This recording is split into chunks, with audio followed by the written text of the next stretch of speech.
Hello, everyone, and welcome to this exclusive event. We are celebrating the launch of The Gardener's Son and the Golden Bird, written by the wonderful and beautiful Kate Forsyth, who's joining me here today. Welcome, Kate. Thank you so much for having me. Isn't it such a beautiful book? Oh, it's so beautiful. But you always produce beautiful books, Karen. We're talking about We that do. today, just how lovely it is. They're beautiful. And well, I'm just the end game, but the beautiful Lorena, who we will be meeting very soon, guys, she's waiting backstage to come and join us. But first of all, we're going to have a conversation about this book because this is book four, Kate. So, and it is for boys. Why was that important to you?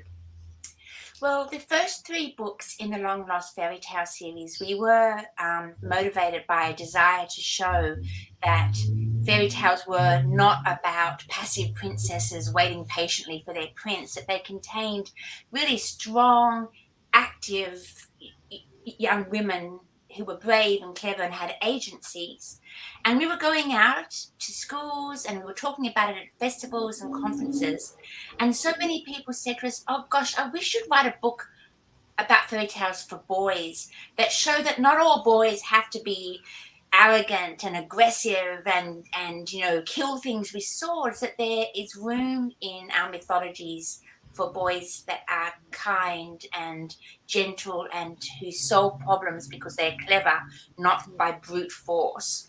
And so once the idea was planted in my imagination, it just grew, because I have two sons of my own, and both of my sons are the most beautiful, sensitive, kind young men.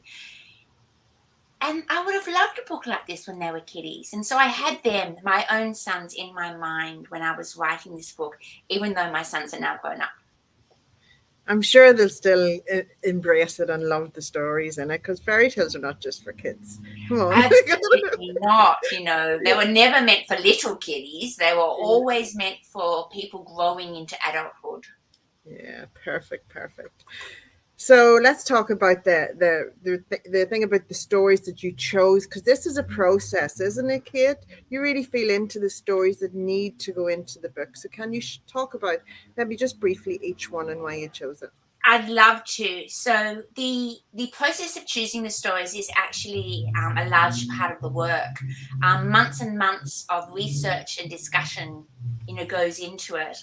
We want a beautiful balance between different types of stories. We want to make sure that we're drawing upon all different cultures, not just concentrating on the well-known Western fairy tales, but looking for stories from different histories, different cultures, different belief systems, but that still adhere to our core value, which in this case is of kind and gentle young men. The first story in the book is called The Gardener's Son and the Golden Bird. I first read this story in my collection of Grimm fairy tales, and that was the German version. But for this version, I actually drew upon an old Irish tale, which you must love with your beautiful Irish accent, Karen. Yes. But I also drew on a version of the tale that was found in the Appalachian Mountains of the US, because fairy tales travel, and as they travel around the world, they change and adapt. And so that's my first American folk tale. Then we have The Fisher Lad and the Mermaid's Ring, which is a really beautiful, quiet, romantic story set in the Highlands of Scotland.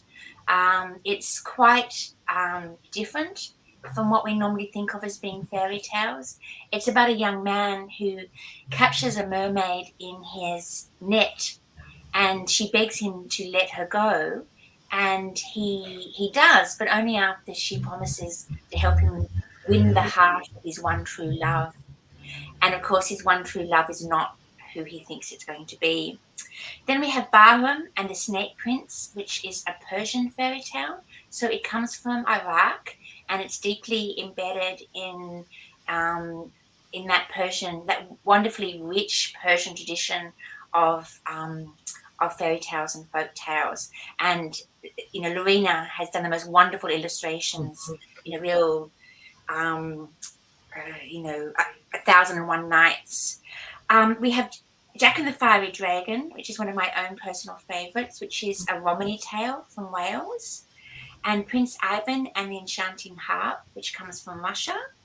And finally, or not finally, then we have The Necklace of Princess Fiorimonde, who is a literary fairy tale written by my beloved Mary de Morgan, who was a Victorian fairy tale teller and part of the Pre-Raphaelite circles. And finally, we have Perseus and the Gorgon's Head, which is, of course, a Greek myth. And I've really broken the pattern of what we've been working with here because Perseus is quite well known, and also it's a myth and not a folk tale. Yes. But I really wanted to show that myth and fairy tales are the double side of the same coin. And they come through you, Kate, so you just give them your voice, and it just really just lands with the reader. I cannot wait for this book to filter out to the hearts and minds of those who have the joy of reading it. And Girls is not just for boys. We will, girls enjoy it too, but it just is so much more accessible, and Exactly right. This is a book that will appeal for all ages and all genres. That these are universal tales of struggle and triumph, and so I think they really speak to people from all different backgrounds. absolutely. Kate, what's your favorite story and why? You did touch on it there, but I'd love to know why. I do love them all, and while I'm writing them, I'm really deeply engaged with them. But Jack and the Fiery Dragon is actually my own personal favorite in this particular collection. It's because it's a gypsy story, a Romany tale, and I've long been fascinated by the tales of the Romanies and wanting to draw upon them and been searching for one. Two, it's set in Wales, and I have quite a lot of Welsh ancestry, so I really loved, visiting that beautiful land of mists and mountains. And two, um, it's a story about a traveller boy who's cheeky and bold and talks his way in and out of trouble all the time.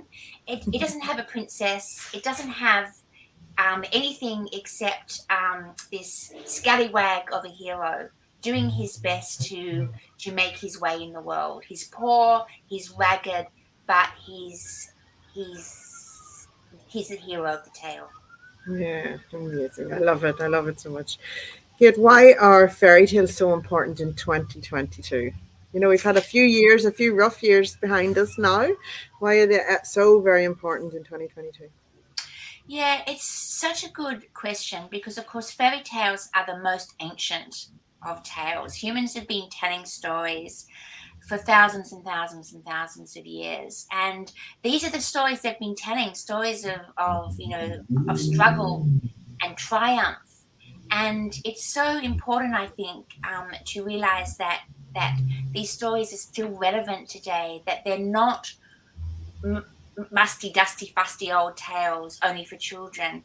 They're actually stories about humans learning that with courage and with cleverness and with steadfastness of purpose, they can change their world for the better. They can triumph. All the witches and ogres and giants and dragons of the tales are metaphors for the things that we face in our own lives. And by battling them and overcoming them, we teach ourselves that we can face up to and overcome anything that is holding us back in our own life, whatever it might be.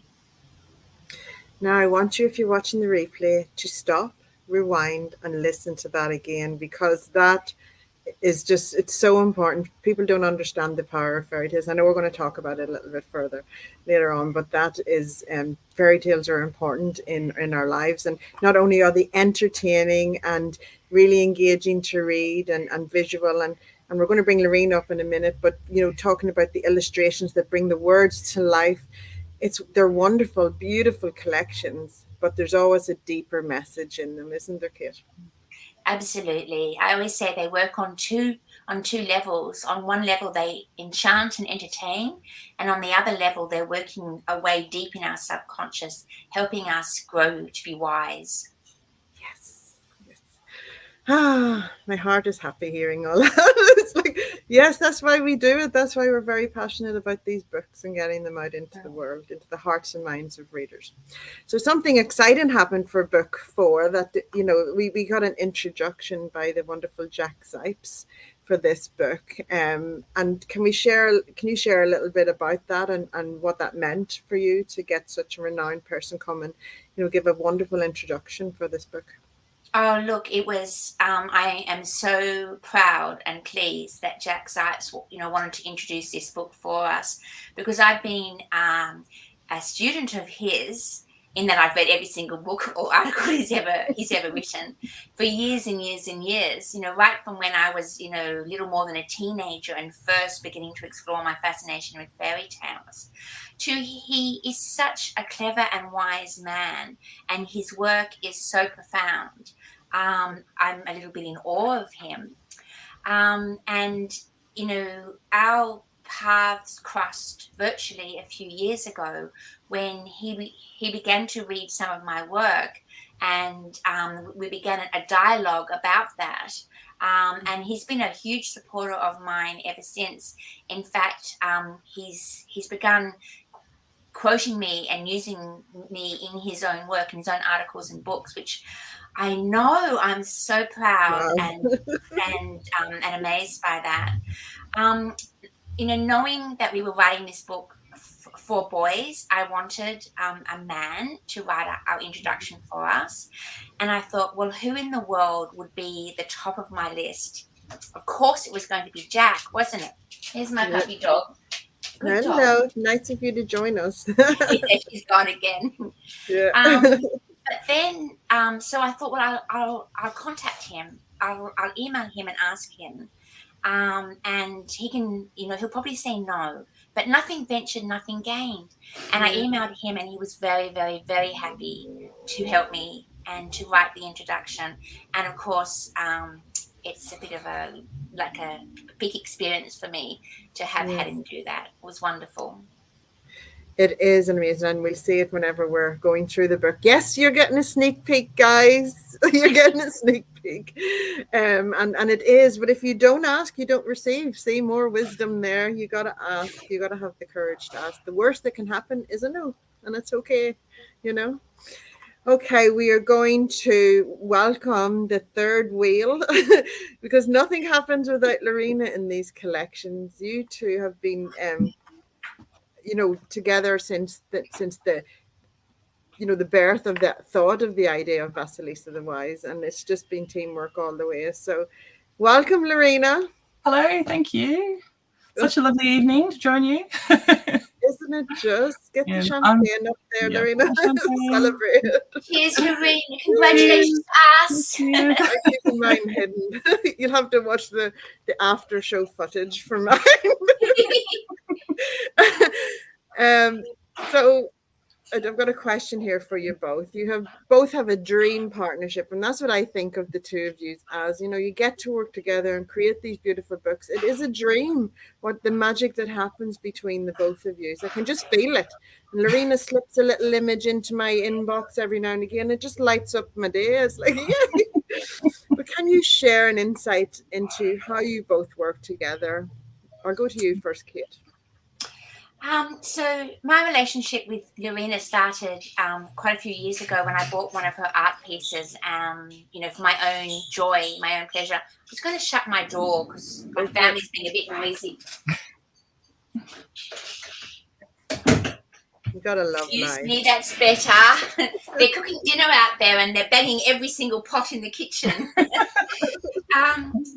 And so our relationship grew out of a mutual admiration and feeling for each other's work.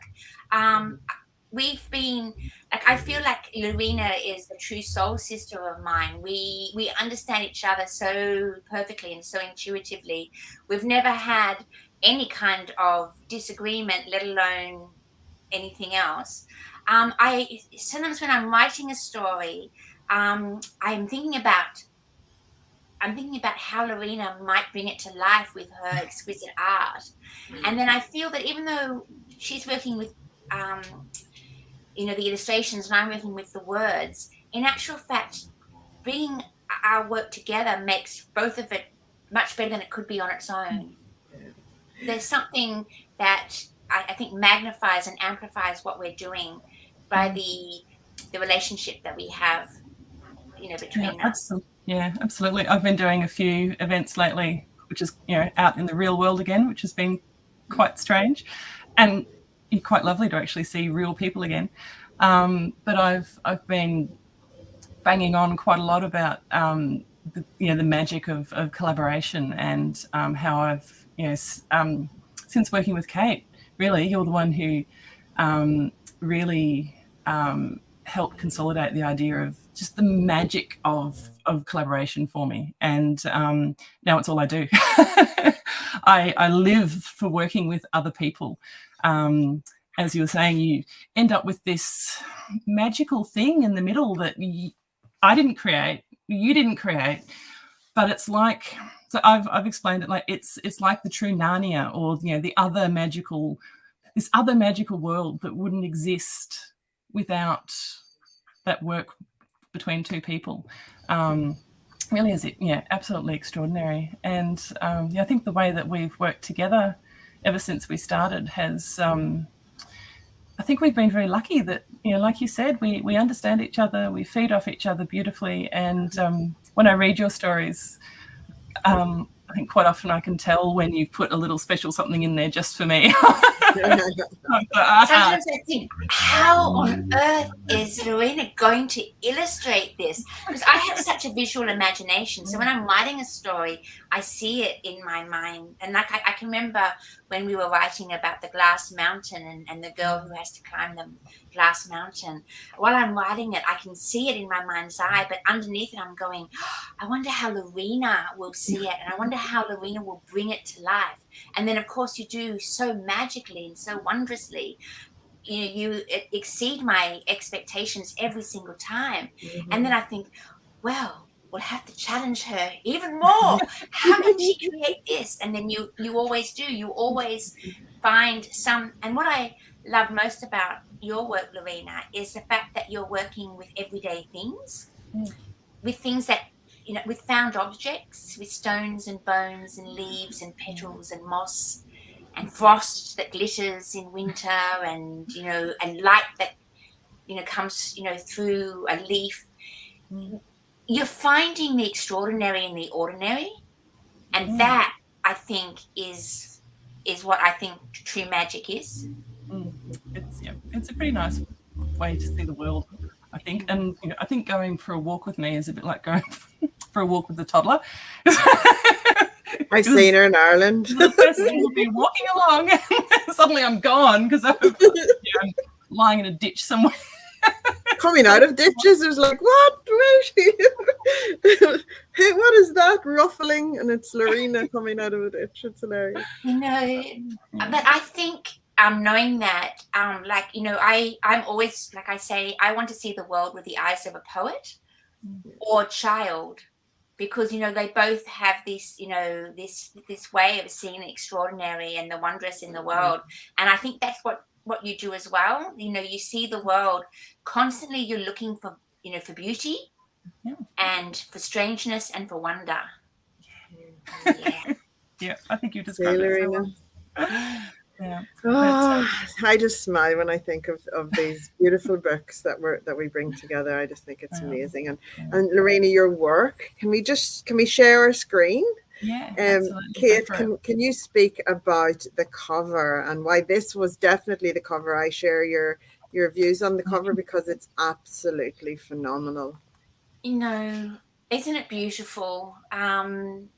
This artwork is just so extraordinary. This, the golden bird, which is built up out of, I don't know. Well, that bird is made up of one walk with a very patient partner and dog. So I knew exactly what I wanted to make with this bird. So I it was, I think it was around this time of year, actually, a little bit later. So I live near some bushland, so I collected gum leaves and some hakea flowers and eucalyptus flowers and wattle leaves and bits and pieces. So that bird is made up entirely of one walk around our block, really, and then overlaid with gold leaf. And yeah. So when Lorena sent me this illustration, I actually wept. A very dear and loving friend of mine had died just that week, and I was grieving, and I'm getting tears in my eyes just even thinking about it now. And Lorena sends me this absolutely beautiful thing that she's created out of a walk, and it was like the blazing spirit of my friend brought to life on the page. It's about life and about power and about love and about friendship and all the things that these books are about. I still think it's one of the most extraordinary things that Lorena has done, and everything she does is extraordinary because it's so simple and yet it carries so much in it, and it's aesthetically beautiful. But the fact that it's created out of things that we have in our backyard, just and the colors, it's just beautiful. I love it so much. It had to be our cover. I'm normally pretty sure what our cover is going to be, but I was absolutely adamant about this one because every time I look at it, it gives me a rush of joy and gratitude, and gratitude that I'm alive and get to work with these wonderful women. Oh, isn't it beautiful? And it's Australian, that's Australia on our cover, the things that you find in your backyard, it's so beautiful. It's so beautiful. Let's go. What page are we going to? There's our forward from Jack Sipes, guys. You have to pause it or buy the book to read it. And there's the beautiful illustration in the book, and you can see how beautifully it fits, the cover title, but also, the beginning of the book. I believe we're going to page 91. So let me see if I can. Oh, there we go. I didn't even practice. Well done. Talk us through this, Lorena. So I'll talk a little bit about how I make the illustrations. I'm sure a lot of people watching tonight will have heard me ramble on about it before, but I'll go through a quick description, and then I'll talk about why this is my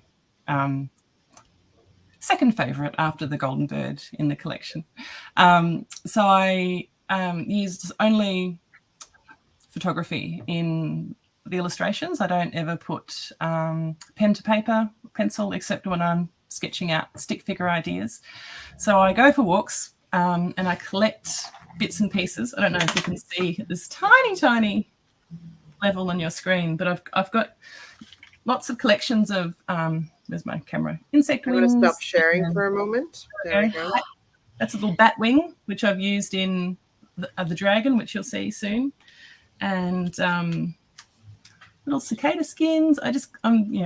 I collect things all the time, and I photograph all the little things on a light box so that's lit from underneath, and I get a beautiful white light, and then whatever I'm photographing is perfectly silhouetted, so I can get that nice, clean, sharp shape. And I've got lots and lots of photographs of backgrounds as well, which often involves, again, lying in ditches and getting close-ups of bits of moss and little tiny mushrooms and throwing the background way out of focus so that I get that nice, lovely, clean background to overlay all my bat wings and and cicadas and bits and pieces that are used to make up mythical creatures and animals and the scenes in the book and the people in the illustrations. So we can cut back to that illustration if you like. Again, Karen, yes. with the giants. There's a little tiny person in that one down the bottom. So there. I'm coming, guys. There we go. So good. So the people in the books, as in the real people are all people I know. So they're my children, they're Kate's children as well. Whenever I go, well, it's been a couple of years now, but when I go up to Sydney, the school tour, I'll always make sure I corner a couple of Kate's now adult kids and photograph them, much to their great embarrassment, I'm sure. And with this book, for a collection of boys, I've got daughters. I don't have a lot of boys of that age in my life, so I had to sneak into a classroom at school and photograph a classroom of boys when when they weren't doing their work. And then to make like I was saying, the creatures, like the giants in this illustration, I've used bits of moss and stick and twigs and bits and pieces to build up the figure. I often use a photograph of a real figure to get the pose. So I've got some very unflattering pictures of me squatting in the garden. Poses. We want to see them. But I just, to make sure they've got the weight and the anatomy of a real person or figure. So yeah, I think I have to say this is one of my favorites because it still amuses me every time I see it. If your screen's large enough, or when you go and buy the book, you can see that the giant on the left is holding the tiniest glass of wine he's ever seen in his life, because he's big giant and he's holding a human size wine glass. And he's thinking, really? This is it? Anyway, it makes me laugh every time I look at it. So if we could turn to the dragon as well, which was page 75. There you are. Okay, Beautiful. So at the time, this illustration was the one that had the most individual images in it out of anything I'd ever made. So some illustrations I could get away with layering 8 or 10 images of a couple of figures and some background and some foreground, maybe some trees hanging over the top, and I'm done. It's great. It's nice and easy. I can have it done in the morning. This one is made up of 276 separate photographs. Madness. So it was autumn time, again, around this time of year. So I went and collected about 100 or so more leaves out of the garden from the almond tree that we've got out the back here. And they ranged from green through yellow to red in colour as they were turning. So I photographed them all and turned them into dragon scales. So if you look very, very closely at the dragon, he's made up of mostly almond leaves and a few oak leaves and bits and pieces. You can see those bat wings in there as well. And I made sure I carried the colour of the leaves through the tail and up into that red tip at the top. So I'm not, if I can help it, I'm not altering the original form of the thing that I photographed. It's the colour that it was if I'm using colour, and I try to keep it the same shape. So really all I'm changing is scale to make it fit together. And he's standing on a pile of coins, which we've collected over the years from overseas trips and bits and pieces that we've got. I was going to say, of course, Lorena has a pot of gold in her garden. You know? Of course you do. Remember. And yeah, and the smoke is steam out of my hot cup of tea one morning. So I photographed it backlit. So that's actually made up of lots of different photographs of it weaving together. And his little flame is a bonfire we had in the garden a few years ago. And before I made, up until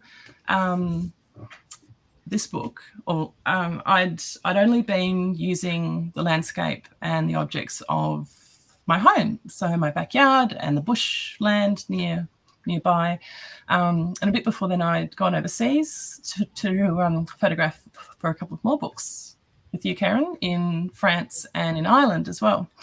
So I suddenly had this wealth of images of French chateaus and Irish landscapes, and so I've now got this huge resource of images that I can slip into these illustrations. So in the background, it's really hard to see here, but you can see the vaults of a stone ceiling in one of those chateaus. So now I'm mixing the elements of my local landscape with elements from the places where these stories came from, which is a really interesting way to build up the illustrations, I think. And even if no one else sees that in them, I know at least that it's there. Lorena, you must be the most fascinating person to live with. Like, who has a cup of coffee steaming hot, and you're going to photograph the steam coming out of your coffee? You know, like, don't drink that yet. I'm not finished yet.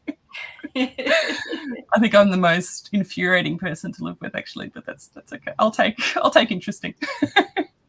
Well, we love it. You know, it wouldn't be the same without your cup of coffee steam. You know, it's just amazing. It's amazing. Do you want me to move over to, is it page 103? Will I get there, I wonder? Go for it. See, here you go. Oh, I know. Just so close. Oh, I wanted everyone to see that one. It's so beautiful. I love it. We can't be perfect all the time. No, we cannot. We wouldn't want to be, would we? There we are. I love this one.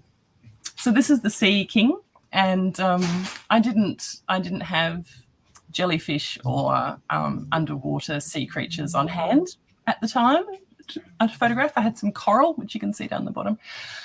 So I had to work out how to recreate a magical undersea kingdom with photography. So I got an old fish tank that we've got, and I filled it with water and dropped little blips of ink into the water.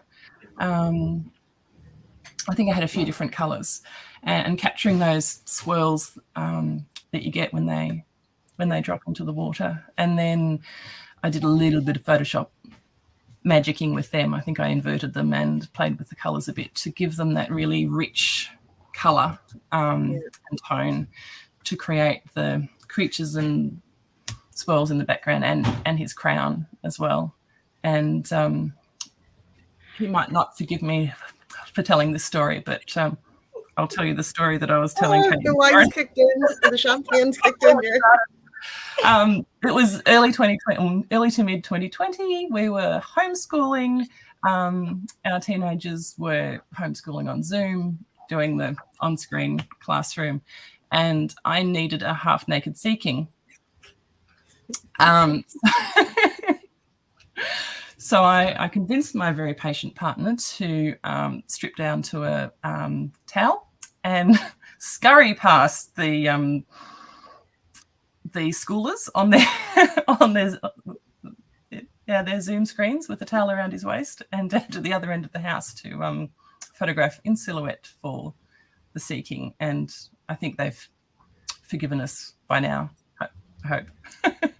Distract them from their schoolwork, Lorena. Just What a wonderful Lorena. You know, you can't really see on the screen the incredible richness and the layers of you know, it's just incredible. I think you really rose to the challenge with this one. I was going to talk about it a bit later, but that richness of colour was something that's really important to me in this book. You're creating a book that is it's for boys. We have this idea that boys are going to want violence and grim colours and or fart jokes. And, you know, I like fart jokes as much as anybody else, but I think it's important to remember that, you know, they also love beauty and colour. So it was important to me to not fall into that cliche of lots of blue and grey. You know, it's one of the things I love about this book is the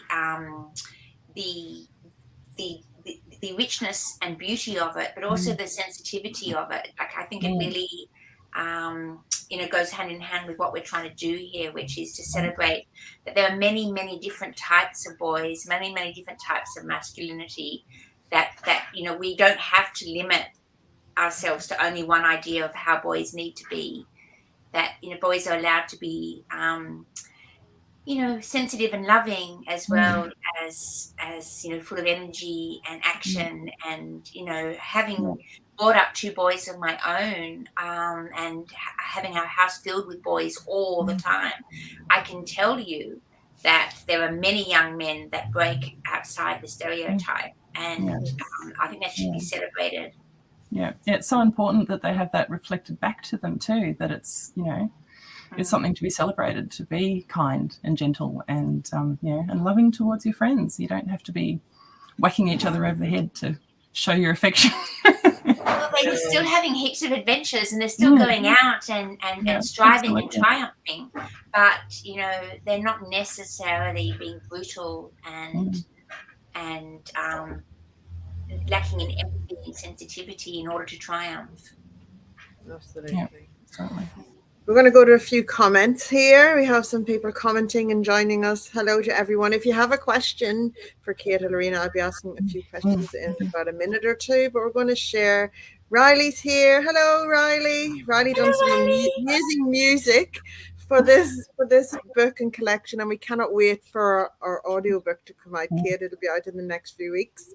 It's in production with Riley's beautiful music, and Riley's talking about what a beautiful way to see the world when you were speaking earlier on, Kate. Beautiful. Welcome. Thank you for joining us, Riley. It's nice to have your energy in here with us. Anne just said she just ordered the book while she was enjoying this amazing talk, and we highly recommend that everyone goes and orders the book. And can we also share that we are celebrating the launch of serenityfolklore.com today as well? We have our own page. I will just share it for one little second, because we've got a new website, which we are so grateful for, and I just want to share. Isn't it beautiful? Just love all our different books and things like that. So you can go in there and check out, and if you click on one, you'll see lots of different, see, it's beautiful. See lots of different free resources, all different ways of buying the book as well. So let me just go back. I'm going to show you the Gardener's Son. It's featured. We went on sale today. Yay. Go in there and grab your copy. I'm going to stop my sharing. Riley says, congratulations. Pam Newman says, just imagining Lorena's partner embarrassing their children. Sorry to bring you back there, Lorena. We've all survived. I love it. Yeah, some people are talking about the homeschooling. I will order through my favorite bookshop and keep supporting the family. Gel Cell. I love that name. Wow, what an amazing name. Fabulous. So, Kez says, how wonderful. Congratulations as well. I'll just let Kez pop on the screen with us too. There we go. Thank you. So we've got one final question here, ladies. What do you hope to do with the full series? Because this is book 4 and our plan is for... Well, we're working on book 5 World domination, right I now. think, was the plan, wasn't it? World domination. Yeah. So originally we planned 3. We thought, 3 is such a perfect fairy tale number. But then once we did 3, we were so sad at the idea that it was over. We thought, well, let's do 5. And that's what we're working. We're working on book number 5 now. But Yes. I've got to say that 5's not nearly so fairy tale number as 7. We can visualize a beautiful box set of 7, can't we? We So really can. Yeah, the book that Lorena and I are working on now is called The Maiden Maid of Blossoms and Other Tales of Transformation. And so I'm still working on the stories, and Lorena's still working on the art. But we're pretty excited about it because it contains some really unusual and different tales that are very little known. And then, I don't know what we're going to do next. So if you have any wonderful ideas for a theme, tell us, because we're very, very responsive to being given new ideas. I thought it'd be quite fun to do a collection of ghost tales, true ghost tales. But that's mainly because I can just see how eerie and beautiful Lorena's illustrations would be. I think it'd be quite fun to maybe do, I don't know, a collection of tales of darkness and damage and recovery, because fairy tales are, like, I call them a psychological manual for healing, because they have such power in them, and quite often they deal with quite dark themes. But for people who are suffering and traveling through darkness themselves, I think they can really, really help in the journey to recovery and healing. So that's one idea that I've got. But I'm very open to suggestions. Even with that's the journey, isn't it, of awakening, as you go through the darkness and then you come into the light, and Exactly. we need to share those journeys and those stories to give people hope to hold on to come through the darkness and not stay in there too long. It's so true, Karen. I think that's the secret of what fairy tales do in our lives is, I think all of us have times when we're struggling and we feel overwhelmed and unable to cope with what's happening in our lives. And there's something about being able to project yourself into this extraordinary world of peril and beauty and danger. I think it helps. Yeah. Well, you've definitely you've got sorry, I'm going to say this again, gel cell. Keep going forever. Keep finding more good enough vibes in past them. Surely there's a $20 set. Can we come up with 20? Yes. Do send us ideas if we're going through it. Thank you. I mean, honestly, I think that Lorena and I would be happy to work together for the rest of our lives, because we just love what we do so much. And we love. I think we'll manage to somehow. That's right. We're very busy. We have so many other projects and so many other, things that we need to do. But this is something that we just come back to for joy. It's a joy project, isn't it? It's that, and that's what's delivered to readers. So readers, we need you to get them. Send us your selfie, share it. We're ready to go full throttle to get these stories out into the world. Book 4, that's it. We're going for it. They're getting out into people's hearts and minds. And, it's a team effort, isn't it? There's us three. Kate has the seedling of the ideas and brings it to life.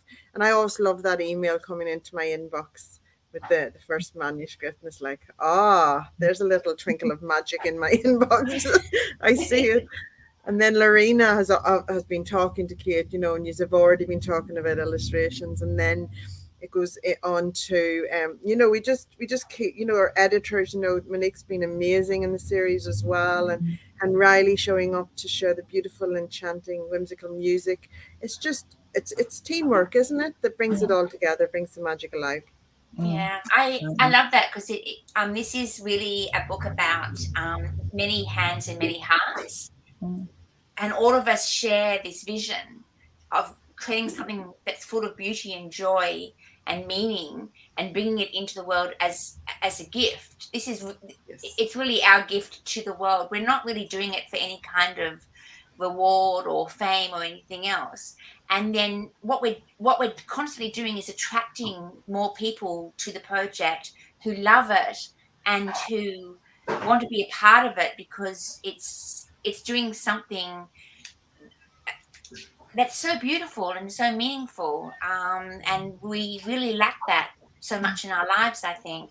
I'm constantly amazed by how many people are drawn to it. Hope you're right there, Lorena. That wasn't my house. That was me.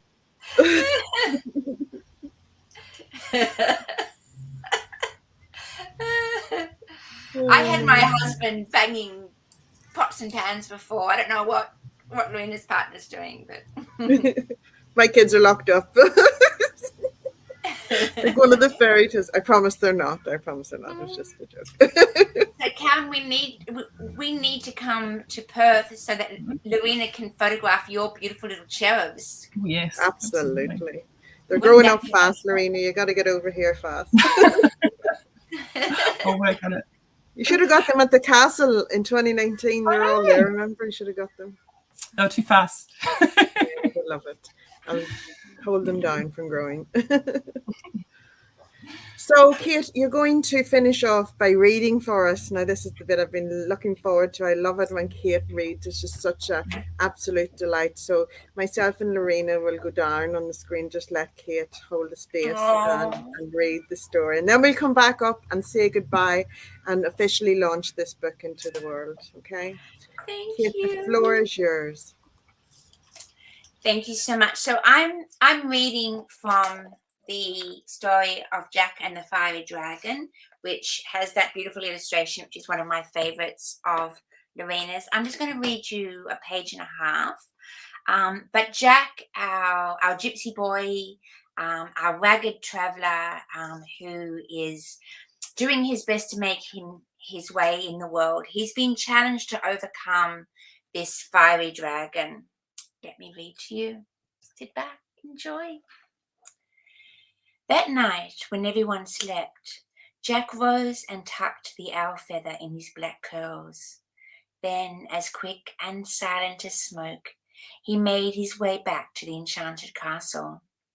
It stood on the hill, its tall towers wreathed in dragon's breath. Every few moments, all the windows glared red as the sleeping dragon breathed out sparks, then fell dark again as it breathed in. Jack wondered how on earth he was to defeat such a fearsome beast. It would be easier if the dragon was not well rested, a soft voice said beside him. Jack jumped in surprise. Next to him stood the old fortune teller, wrapped in her tattered grey cloak. Well, yes, he said, but if I wake the dragon, it will kill me.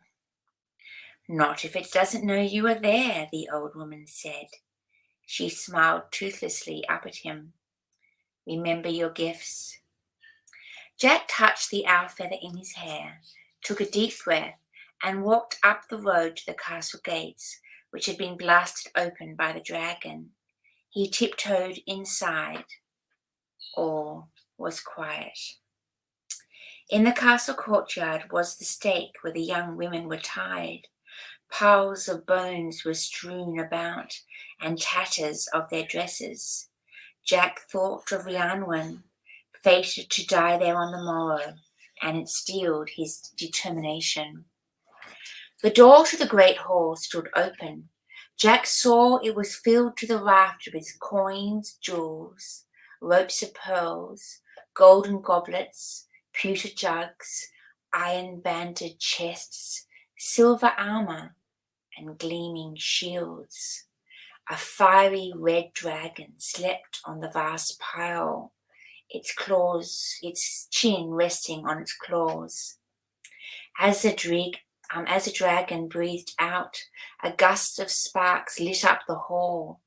The next morning, as the dragon breathed in, darkness fell again. Jack thought for a minute, then tiptoed inside the great hall. He found a suit of armour that looked like it would fit him, then picked up a shield and gave it a good polish with his ragged sleeve till it shone bright as a mirror. At last all was ready. Jack hid himself in the fireplace and then lifted the egg out of his pocket. He knocked against the shell, whispering, "Sing, my little bird, sing." The egg split open, and the golden bird hopped out and began to trill. Jack stuck his fingers into his ears and peeped out into the great hall. The dragon woke with a jump. Sparks blew from its nostrils. Its neck swayed. Its tail snaked. Joyously it began to caper and cavort, treasure sliding away under its frolicking feet. It was all Jack could do not to leap out and join in. He tore rags from the hem of his shirt and stuffed them in his ears. The bird sang and sang, and the dragon danced and danced. All night it pranced and pirouetted, plumes of sparks twirling above its head. Jack, meanwhile, slept peacefully. So hope that you enjoyed that little snippet of story from me, a good night story from you all. So beautiful, Kate. Thank you. Thank you all for joining us. Now we're all waiting for the audiobook here. Oh, beautiful, beautiful. So, ladies, let's celebrate the launch of The Gardener's Son and The Golden Bird and other tales of gentle young men. And let's celebrate all the gentle young men that are in our world and making their way through our world. So cheers to everyone. Let's lift the glass. Woo! I want to get music going. Woo! Thank you for joining us. And I so wish that we could join in person, but hopefully soon. We will. We'll have a big event that'll celebrate the series. We really truly will when we can all get together. But thank you so much for joining us, everyone. Please celebrate and enjoy the book because it is our gift to you. And thank you to Kate and Lorena for being so insightful this evening. Everyone's saying it's stunning. We really enjoyed it. We want to hear more.